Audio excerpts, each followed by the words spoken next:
Ray optics के बाद wave optics की थ्योरी का नीड पड़ा कैसे, वहां से स्टार्ट करते हैं हम लोग। जब प्रपोज थ्योरी आई थी न्यूटन की, उसमें यह बताया गया था कि लाइट एक पार्टिकल की तरह बिहेव करता है, फिर भी स्क्रीन पर कहीं पे डार्क हो रहा है, कहीं पे ब्राइट हो रहा है। इसका क्या लॉजिक था? तो ये दो डिफरेंट सोर्स से प्रोड्यूस होने वाली वेव है।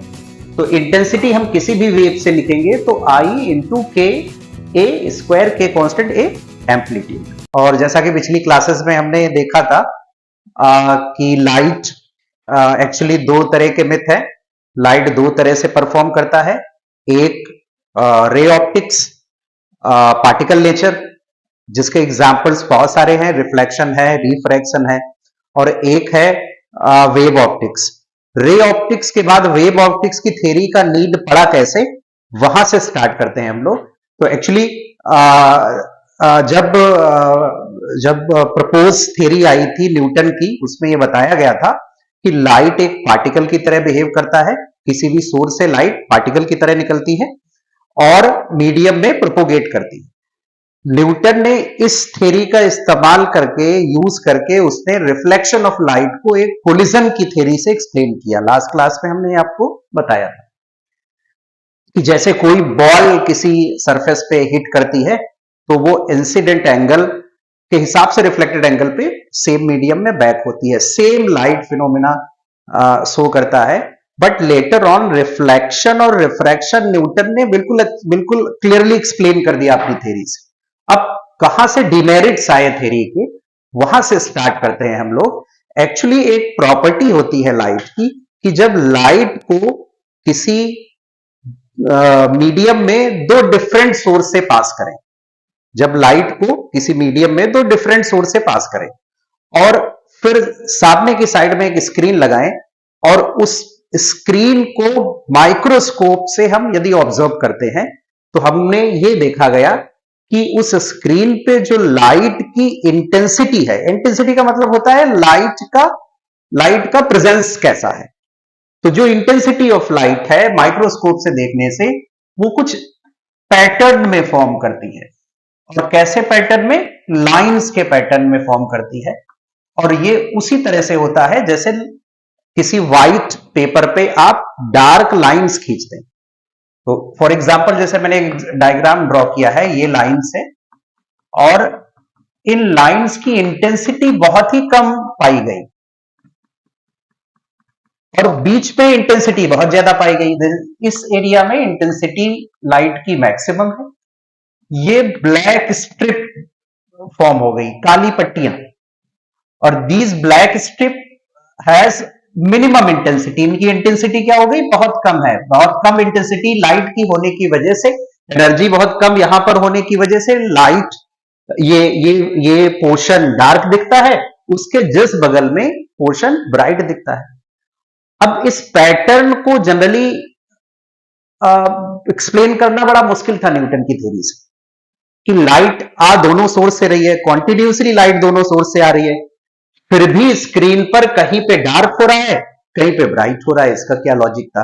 तो ये फिनोमेना जो लाइट का था, जिसको इंटरफेरेंस हम कहते हैं, इसको पार्टिकल नेचर से हम एक्सप्लेन ही नहीं कर पा रहे हैं। फिर इसके एक्सप्लेनेशन में यंग्स का डबल स्लिट एक्सपेरिमेंट है, जिसमें लाइट को यह एज्यूम किया गया कि लाइट कोई पार्टिकल नहीं है, लाइट एक तरह की वेव है और ऐसी वेव है जिसको प्रोपोगेट करने के लिए मीडियम की आवश्यकता नहीं। ठीक, अब जब मीडियम की आवश्यकता नहीं है तो इसका स्पेशली नाम रखा गया। तो ये बोला गया कि जो लाइट है, जो विजिबल लाइट है, जो हम लोग देख पाते हैं, वो एक्चुअली एक वेव है। और किस टाइप की वेव है? ऐसी वेव है जो प्रोपोगेट करने के लिए उसको मीडियम की आवश्यकता है नहीं, होता है तब भी प्रोपोगेट करेगी, नहीं है तब भी कर लेगी। तो इसलिए हम ऐसी वेव जो बिना मीडियम के प्रोपोगेट करती हैं उनको इलेक्ट्रोमैग्नेटिक वेव के नाम से जाना गया। इलेक्ट्रोमैग्नेटिक वेव, हमने बोला लाइट को कि लाइट कौन सी वेव है? Electromagnetic wave. अब इसको प्रोपोगेट करने के लिए मीडियम की आवश्यकता नहीं है, ये एक जगह से दूसरी जगह मीडियम के थ्रू भी जाएगी, बिना मीडियम के थ्रू जाएगी। रिफ्लेक्शन, रिफ्रैक्शन में हमने रिफ्रैक्टिव इंडेक्स एवरीथिंग पहले से पढ़ रखा है। अब इस पूरे फिनोमेना को एक्सप्लेन करें उसके लिए यंग का डबल स्लिट एक्सपेरिमेंट है।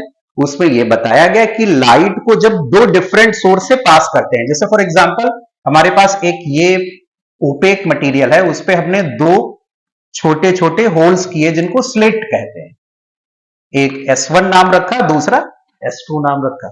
इसके पीछे हमने एक लाइट का सोर्स लगाया जो इन दोनों से सेम डिस्टेंस पे है। ये एक प्राइमरी सोर्स रखा हमने S, जो इन दोनों स्लिट से बराबर की दूरी पे है। अब यहां से लाइट, इस सोर्स से निकलने वाली लाइट इन दोनों स्लिट्स के ऊपर आ रही है। अब चूंकि ये एक ओपेक बोर्ड के अंदर दो होल्स हैं, तो पैसेज लाइट का यहां हुआ, तो इस तरह से ये दो सेकेंडरी सोर्स की तरह काम करते हैं। अब जब लाइट को इस सेकेंडरी सोर्स से पास करती है, तो आपस में इस ऊपर वाले सोर्स से निकलने वाली लाइट की इक्वेशन कुछ और है, नीचे वाली से निकलने वाली लाइट की इक्वेशन कुछ और है। यानी कि यहां पे दो सोर्स हैं, दो डिफरेंट टाइप के सोर्स हैं जो डिफरेंट टाइप की वेव को प्रोड्यूस कर रहे हैं।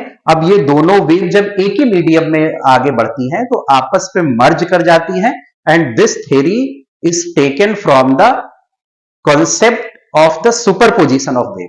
जैसे कि मैकेनिकल वेव में हम लोगों ने सीखा है कि मैकेनिकल वेव की सुपरपोजिशन की थ्योरी में क्या है कि जब दो वेव एक साथ किसी मीडियम में प्रोपोगेट करती हैं और उनकी कुछ प्रॉपर्टी सिमिलर हो, जैसे उनकी फ्रीक्वेंसी सिमिलर हो या एम्पलीट्यूड लगभग सिमिलर हो, तो वो आपस में कंबाइन होती हैं, कंबाइन होकर एक नई वेव प्रोड्यूस करती है। ये केवल दो के लिए नहीं होता है, ये एक्चुअली दो से ज्यादा वेव के लिए भी सही है। जैसे आपने दो से ज्यादा वेव ले ली तब भी वो आपस में मिलेगी, बशर्ते उनके मिक्स होने का, उनके आपस में ज्वाइन होने के लिए कुछ स्पेसिफिक कंडीशंस होती हैं, जैसे उनकी फ्रीक्वेंसी नियर अबाउट बराबर होनी चाहिए, तभी वो आपस में कंबाइन करेंगे। दोनों साइन वेव होनी चाहिए।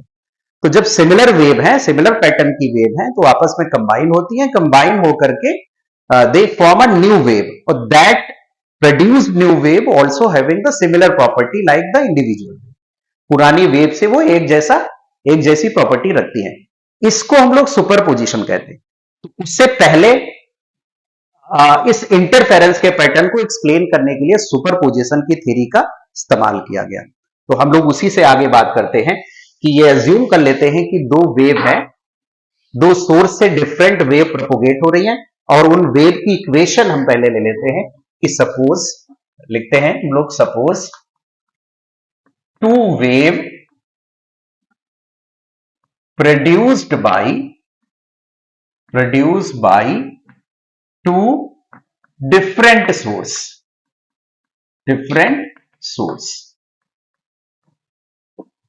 अब चूंकि we assume that the wave propagating by these sources is a transverse wave and it is a progressive wave, so y is equal to a sin omega bracket t minus x by v. This is the actually equation of the wave propagating in the same medium. This is the one. For the first source, we write the displacement of this y1, amplitude a1, and omega is a common frequency. Omega is a common frequency of source. Now the wave propagate